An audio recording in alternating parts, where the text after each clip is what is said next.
Hey guys, it's Christy with WTI. If you struggle with razor burn, I have the perfect solution for you. This is tinned skin, and it's a miracle worker. Razor burn can be so embarrassing, especially in the summer if you're a woman.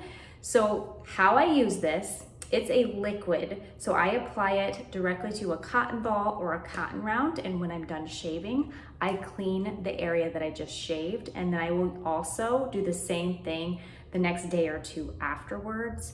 And literally I don't have problems with razor burn anymore. And I had tried shaving cream, shaving oil, making sure my razor was sharp, and nothing is effective as tinned skin. So if you want help with razor burn, I cannot recommend it enough. It's definitely worth a go, and it's been super successful for me.